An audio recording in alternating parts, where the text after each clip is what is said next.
Good morning. मैं सांख्यिकी प्रवक्ता सुरभि सिंह डाइट प्रयागराज आप सबका चतुर्थ सेमेस्टर की सांख्यिकी की कक्षा में स्वागत करती हूँ। आज हम लोग अवर्गीकृत आंकड़ों की माध्यिका निकालना सीखेंगे। सबसे पहले हम ये जानेंगे कि माध्यिका होती क्या है। किसी भी श्रेणी की माध्यिका श्रेणी का वह मान होता है जो श्रेणी को दो बराबर भागों में बांट देता है।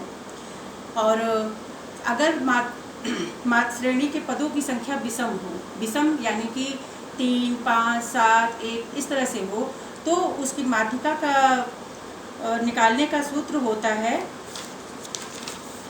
n+1/2वां पद, n+1/2वां पद, जहाँ पे n श्रेणी में पदों की संख्या होती है। इसको समझने के लिए हम एक प्रश्न लेते हैं कि कक्षा 5 की सत्र परीक्षा में कक्षा के 7 बच्चों द्वारा प्राप्त किया गया प्राप्तांक निम्नवत है। प्राप्तांक उनके हैं, जैसे पहला बच्चा 5 पाया है, दूसरा 6 पाया, तीसरा 3 पाया है, चौथा 8 पाया है, पाँचवा 1 पाया है, छठा 7 पाया है और सातवां 2 पाया है। तो इन प्राप्तांकों की माध्यिका क्या होगी, इसको निकालने के लिए सर्वप्रथम हम आंकड़ों को आरोही या अवरोही क्रम में लिख लेते हैं। आरोही क्रम होता है कि हम चढ़ते हुए क्रम, यानी सबसे पहले सबसे छोटी संख्या, फिर उससे बड़ी संख्या, फिर उससे बड़ी संख्या, इस तरीके से लिखते हैं। अवरोही क्रम होता है सबसे पहले सबसे बड़ी संख्या, फिर उससे छोटी, फिर उससे छोटी, यानी उतरते हुए क्रम में। तो हमने अपने आंकड़ों के पदों को आरोही क्रम में लिखा हुआ है।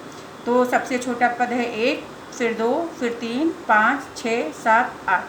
अब यहाँ पे हम देखते हैं पदों की संख्या 7 है। 1, 2, 3, 4, 5, 6, 7, 8 पदों की संख्या 7 है और 7 विषम संख्या होती है। इसलिए इस श्रेणी की माध्यिका निकालने का सूत्र होगा n+1/2वां पद, अर्थात n है 7 हमारा, 7 + 1/2वां पद, यानी 7 × 8/2वां पद, यानी कि चौथा पद हमारा माध्यिका होगा।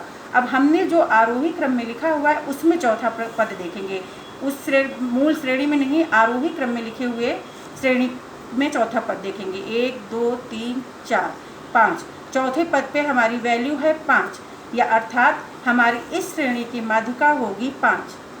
हमारी इस श्रेणी की माध्यिका 5 होगी। आप लोग इसी तरीके से छोटे छोटे क्वेश्चन बना के या क्वेश्चन बैंक में क्वेश्चन देख के अभ्यास करिए और इसको निकालना बहुत ही आसान है। आप सब घर पे रहिए, सुरक्षित रहिए। धन्यवाद।